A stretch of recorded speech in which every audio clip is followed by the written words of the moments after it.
All right, good evening, everyone. This is our now every other month meeting on the Sebastopol Inn, or now the Elderberry Commons. You have, of course, various folks from the county. We have Leo Chi representing Chair Hopkins, myself and Paul Osmondson from the Community Development Commission, and of course our service provider at the Elderberry Commons, Michelle Patino. And before we get started, I'll let Leo say a few words, and then we'll get started. Thanks. Great.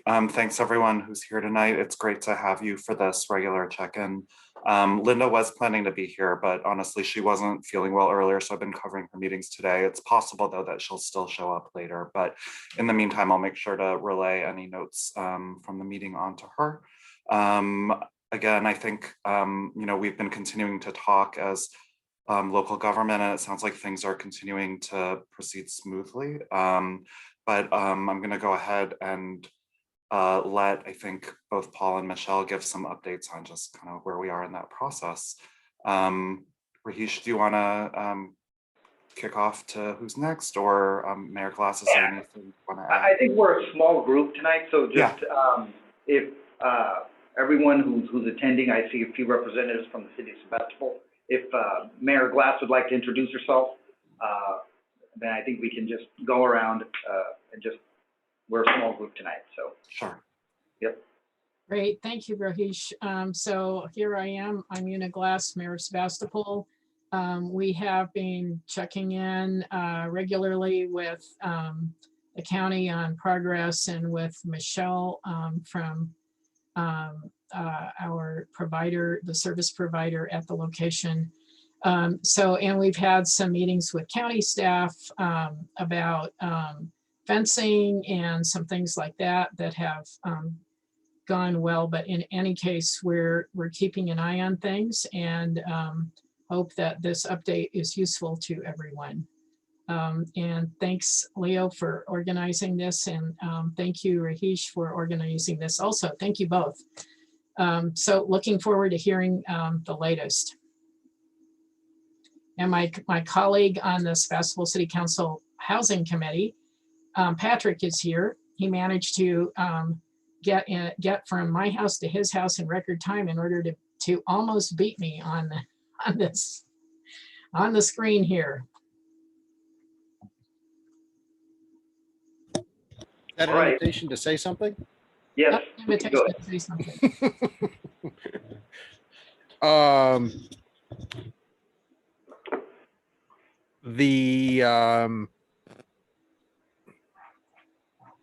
don't know. I guess I don't really have much to say, except that I am encouraged by the lack of reports of anything going on over there at Elderberry Commons. And the other thing that I'm happy to report on is that I participated or listened into a webinar by the League of California Cities. Was it yesterday? Yesterday, about Project Homekey and FEMA reimbursements. And that's a really interesting topic that I honestly was not aware was even a possibility. So I think that there was a very pointed question by another participant about loss of revenue to municipalities where Project Homekey facilities are located.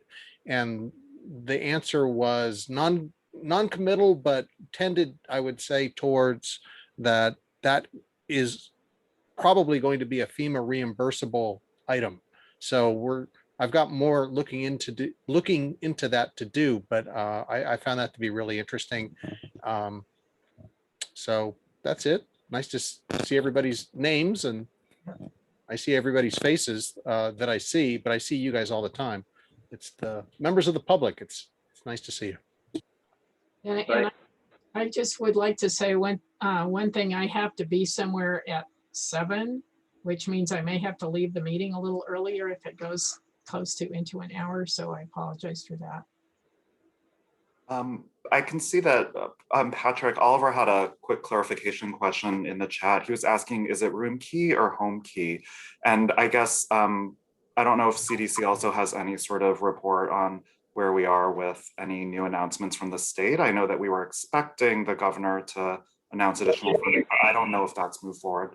That'll be in May when he issues his revised budget, which they will then adopt at the end of June. So that's, Okay. we're about a month away from that. And then we have Anna from the city of Sebastopol. Do you want to introduce yourself quickly before we go to the other? Sorry, but Patrick, can you just clarify, was it room key or home key, or or is it both? Room key is FEMA reimbursable. Okay. Yeah, that's what it was. Okay. Room key is also operated the sites at the fairgrounds and at Redwood Alliance, and I'm missing one, right, Michelle? Where's the third one? The Astro. The Astro.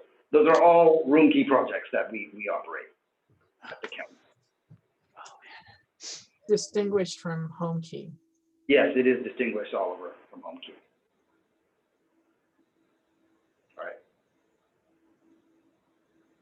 Okay, and we have Yes, room key. I've just gone back and looked at the email. So it is Cal City's webinar FEMA reimbursement guidance for project room key housing and homelessness.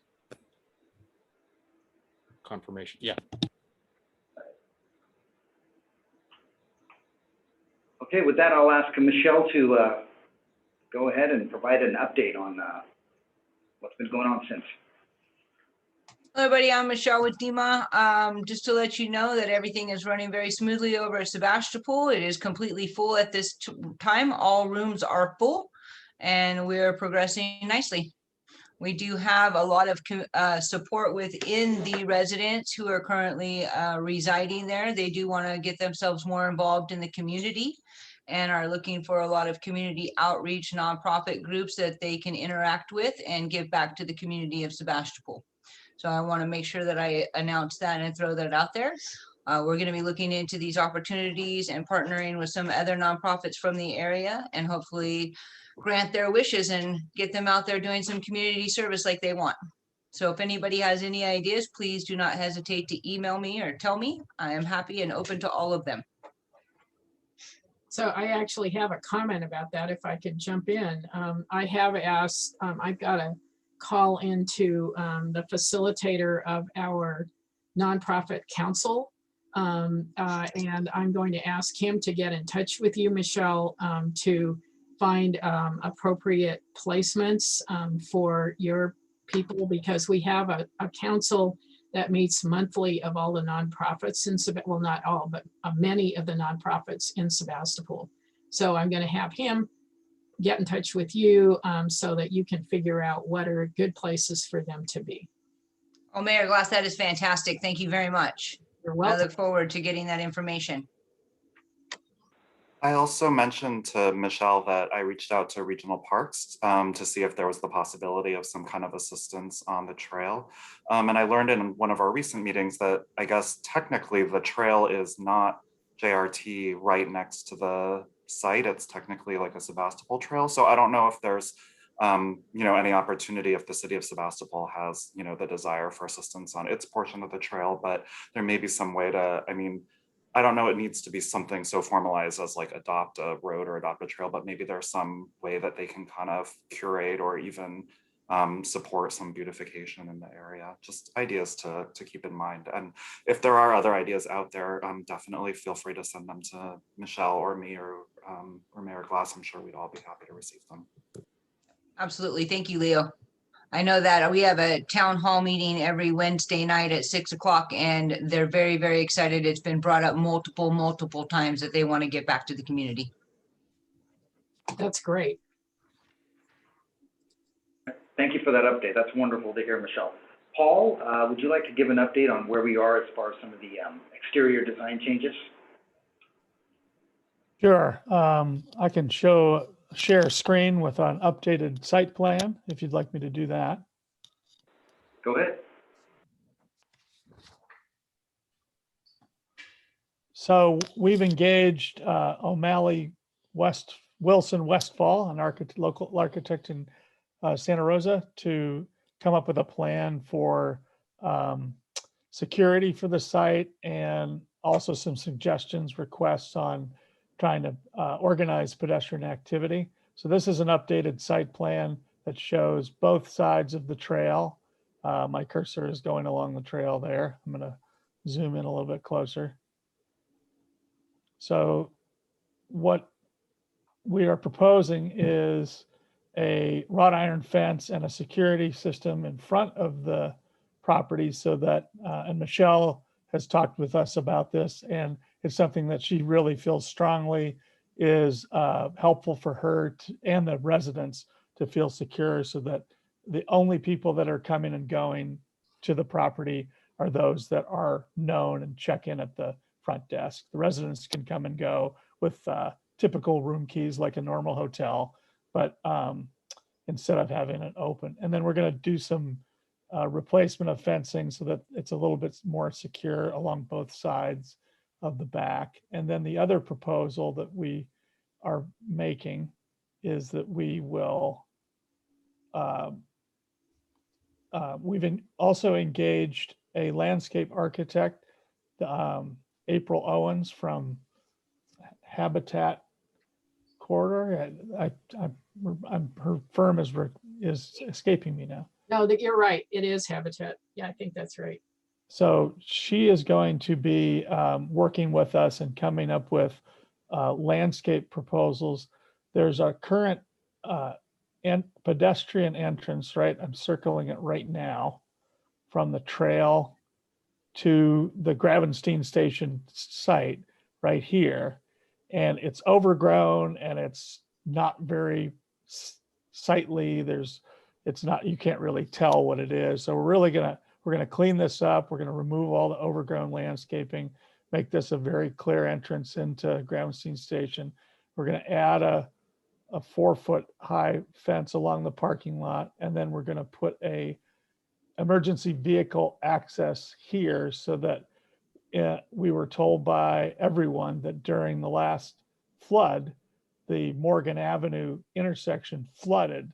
So this would allow everybody from mobile home park and all the others and emergency vehicles to get access to the curb cuts out onto Sebastopol at the high point. So that that's something that we think is a good idea. And then we had proposed something earlier, which we heard from one of the tenants in this building sounded very inhospitable. We were going to put fencing along here, but instead we're going to ask April to come up with a landscape plan for this area so that it's a little bit more inviting than it currently is. And then we're going to study ways to make this Pamela Rand's parking lot a little bit more less transparent, organize the pedestrian activity a little bit better. So that's our current update of the site planning. And our next steps here are to submit to the design review board and go to DRB and present this. We'll have landscape concepts by that time for the entrances here and here. And we're also going to fill in the swimming pool and create an area here for the residents that Michelle has asked for, something that's more usable and, possibly gardening or sitting areas, things like that. So that's the current status of our design work. I'll just leave this up for a minute if you want me to, or I can take it down. I think you leave it up for just a few more seconds, and then we'll get to our question and answers.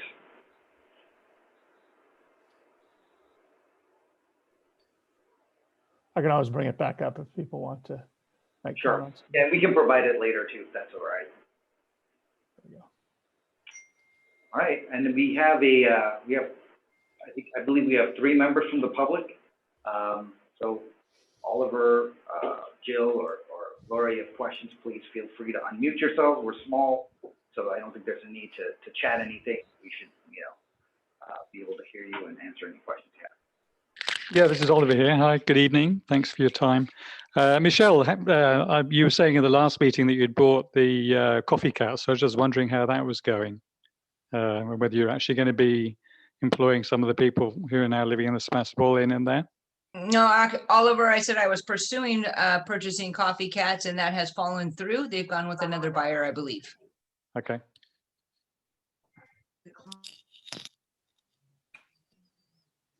I'll jump in here and say, oh my goodness, the revised landscape, love it. That looks great. I'm a little curious about the wrought iron fence, Michelle, if you could speak to why we need that. And I also just curious about why we need so many security guards when we're having not very many problems. Just curious what your thoughts are on both those issues.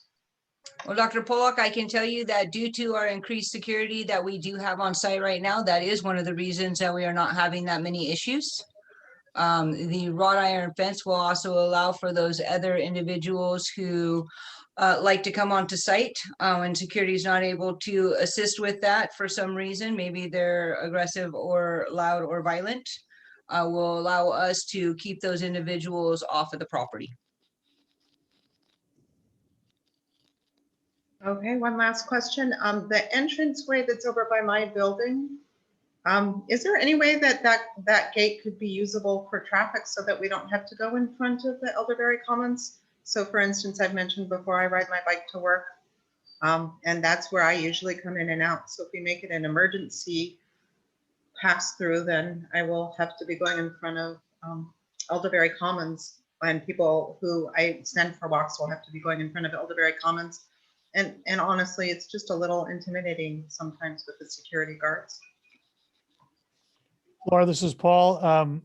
I definitely think we can accommodate a pedestrian pass through right there. So that's what we didn't want to do. Was there's a lot of grade changes there at your side of the building, and we kind of want to be sure if we open that up, we open up a huge sort of can of worms. But if we can definitely add a pedestrian entrance right next to the EVA so that you can go right into the parking lot there. Yes, absolutely. Not a problem. Thanks, Paul. Hi, everyone. It's Jill McLewis. I just had a couple questions and comments, and also for the new owners for Coffee Catch. Just this past week, the new owners had to call the police for a gentleman who brought his shopping cart over from, I don't know where, he brought his shopping cart full of stuff up into the middle of the tables and proceeded to start unloading all of his stuff onto a table, and they asked him to leave. And he clearly was not of right mind. So they felt unsafe and actually had to call the police. This happened last week. And then a couple weeks ago, whenever we had our very short stint of rain, we had a transient lady who was camping out in the women's bathroom.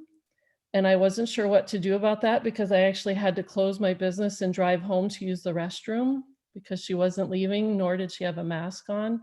I called our management company and they said they were going to call the police. I don't know if that ever happened. And I'm just giving you feedback for what I'm seeing because I'm there every day. In general, I have had a few customers comment that they're seeing a lot more folks wandering around the parking lot talking to themselves. So I'm just giving you facts of what people have mentioned to me. I know there's one gentleman in his pajamas constantly wandering around the parking lot. He likes to talk to himself a lot. So just giving a little bit of feedback with that. And the new owners of Coffee Cats, the one individual, her name is Janice. She said they will be taking over full time in July. So that's just a little, they were going to try to get on the call here. I included them, but I don't know how we might be able to include them in the future when the emails go out. They had asked me that, so I'm not sure who I should send them to. Would it be Rohish, or is that how, am I saying that right? Yeah, I mean, I will let Michelle answer, but they don't sound like they're individuals from. I'm not sure. No, I meant the owners wanted to know who they should contact to be included in the emails when these calls. Got it. Sorry. Yes, they can email me and I'll add them to our list and they will be invited henceforth. Okay, I just didn't want to add anyone. I wasn't sure, so I just wanted to follow the right process. It's a public meeting, so feel free to add anyone. Okay, all right, I will do that. And then I just wondered if, and that's where it's like, where's the line? Because I don't know who's living in the back, but I do know that there is just a general uptick in transient individuals in the area. And I mean, I have no way of knowing if they live in the back or they don't, whatever, but I don't know, what would you all consider the right protocol if we, like this lady that was just, it was raining out, and I don't know why she was camping out in there, because I kept thinking, oh my goodness, if she's living in the back, why wouldn't she be back there? But maybe she doesn't. So I'm not sure, is it appropriate to call the police at that point? I mean, like I said, I called our management, but I didn't know, you know, what would be the proper protocol for that. Could be Jill, just, I would say that I would highly recommend that if somebody's camping out in the bathrooms, that you definitely call the police in regards to that issue. Okay. I can guarantee they're most definitely not a resident. We do wellness checks 3 times a day, and we have off sites where we know where all of our residents go. okay. And we have also noticed an uptick in transients coming through, and we're not really sure why, but that is security's been doing a fabulous job of trying to get them off the property as fast as possible within their boundaries. We have also called the police at one point in time for, I believe it's the same gentleman in the pajamas. Yes, he just wanders around. Yeah, he wanders around. He's very delusional. He screams profanities, yells. He actually was aggressive towards a staff member getting out of their car when they arrived to work. Yes. So we've also called the police on that gentleman, and for some bizarre reason, he keeps coming back. I go to and from my business now with pepper spray, which I think is sad, because I'm in and out of there at night too, you know, so I'm glad that you have people there, Michelle, trying to, you know, take care of the situations.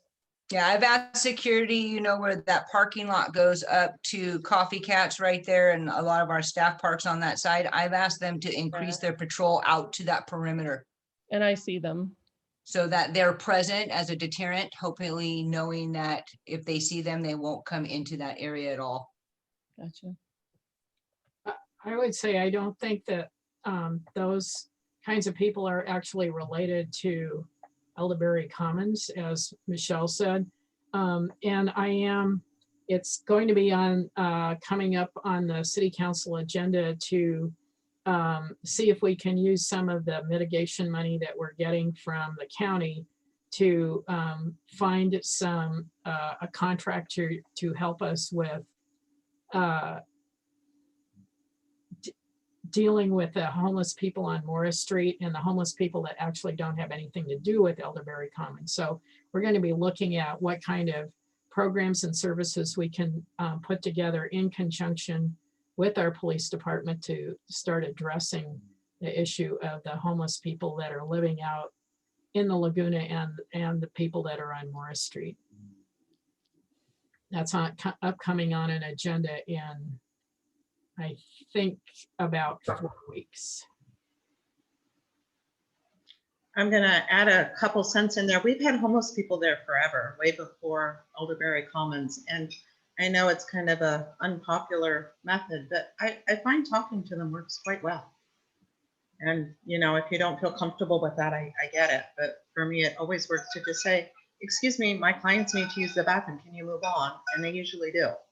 If they don't, then I would call the police. That's my opinion. I think when we started all of this, we were talking about building more community, and I feel like we're moving away from building community and more towards security. And it's not the vibe I want my community to be in, my office, my workplace. It's kind of a drag for me. So that's just something I want to throw out there. I appreciate what you're saying, Laura, but I'm not willing to approach people who are not wearing masks during this time. So, you know, and clearly not of right mind. I've had them standing outside my door screaming at night. So I don't feel comfortable with that at all. I totally support you, Jill. And if you ever need help from me or my office, I'm happy to help. I have another question, Oliver here. Michelle, you were saying Sebastopol Inn is now full. How many people is that you have in there? I believe we have 31. 31, okay. And are they all in the HMIS system being tracked? The individuals that live there, are they inputted into HMIS? Yes. Yeah. Yeah. Yes, okay. they are. They're So all in there. So we can get that data if we need that from within the system. From the appropriate people, yes. Mm-hmm. Okay. I have one more question just off topic here. We're having a parking problem. I was really excited about this idea that there was an excess of parking, but my clients are having a difficult time finding parking. Can anybody speak to what's going on with the parking lot?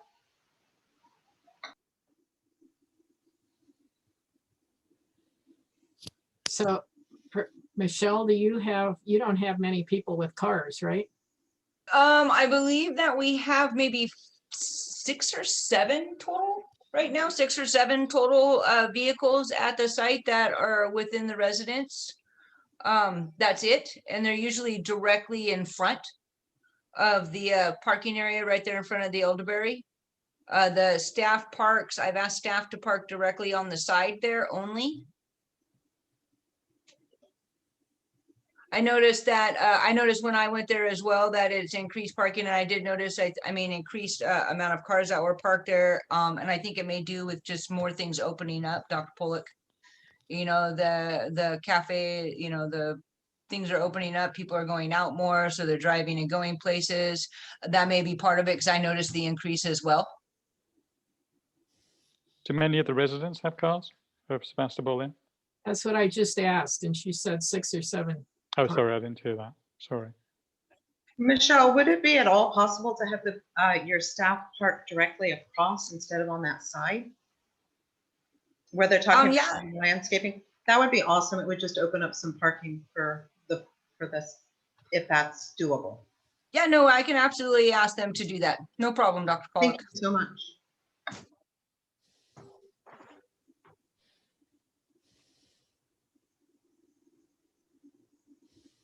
On the safety issue, Mayor Glass, I know that when we last spoke to the police chief, it sounded like there were no issues specific to Elderberry Commons, but maybe next time we can also just check about the area as a whole.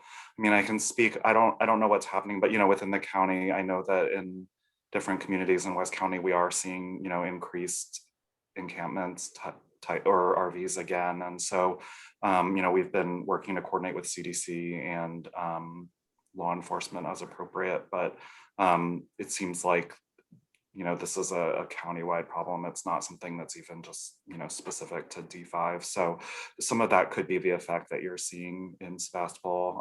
I mean, I'm sure that you have the same kind of ebb and flow, but you know, I think just making sure that we're communicating well so we all know if there is something going on that's related or something that's not related but affecting our community. Happy to see if, you know, there's anything that we can do to coordinate.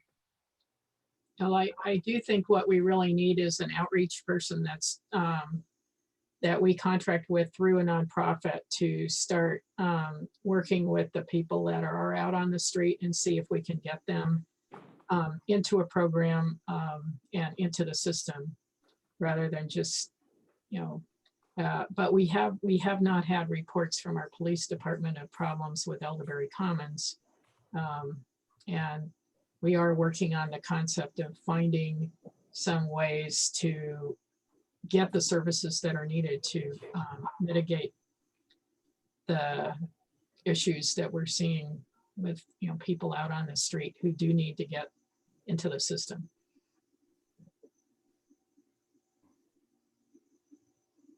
And so I'm seeing Laura has a question. Can we use Village Park to do the outreach? And actually who I have been speaking with is the executive director of the nonprofit that manages Village Park, which is West County Community Services.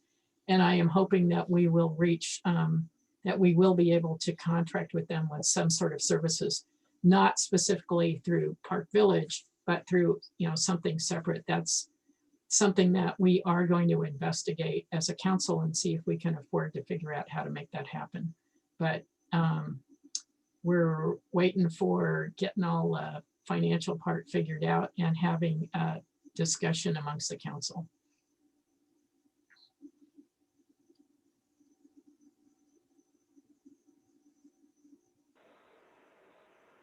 Great, thank you. Is there any other question?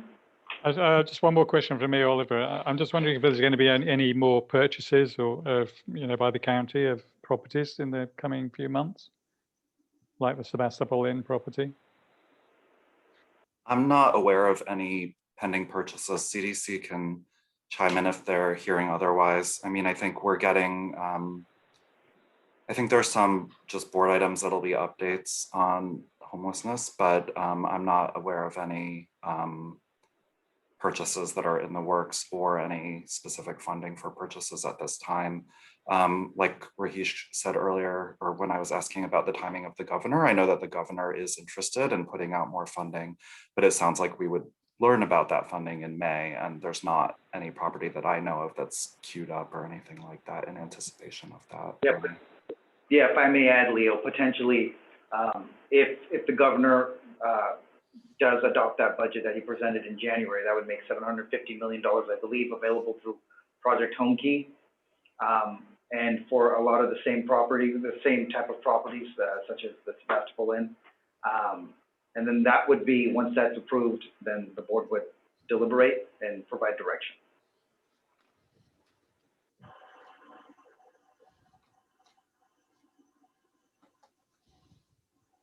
I just had one quick question, and maybe I missed it. When is the fence and all of that slated to take place? This is Paul Osmondson with the CDC. We're going to go to the design review board to present the concept and get approval from the city. And that's going to happen in the next, probably in May. So we could be starting as early as, say July.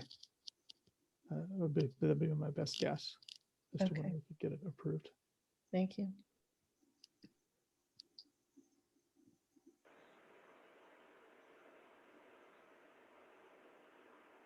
All right, if there are any other questions, we can answer them. If not, I can give back all these folks their time. And if people have future specific agenda topics or issues that they want updates or coverage on, you can always reach out to me and Rahesh, and we can see if that's something we can accommodate. But we're just glad that things are relatively smooth, and you know, as we kind of move through the summer, we'll be tracking closely to make sure everything continues to go this way. And thank you, Michelle, for managing it well. Thank you, Mayor Glass. I appreciate that. We're doing our best. I'd also like to add that this is very similar to what's happening in Santa Rosa at the Mickey Zane place. Not a lot going on, you know, and it seems to be going well. And Michelle can tell you that the residents there also enjoy their time. Yes, they do. I got a compliment once that somebody told me, when the chief of fire in Santa Rosa doesn't know that homeless individuals or unsheltered individuals are residing in a place, that's a great compliment. Yeah. Right. All right, well, that I'll end the meeting. As usual, this meeting is recorded. I will save the recording and I'll send it out, and it'll also be posted on the Project Homekey page that we have. All right, thank you, everyone. Good night. Thanks, everyone. Great.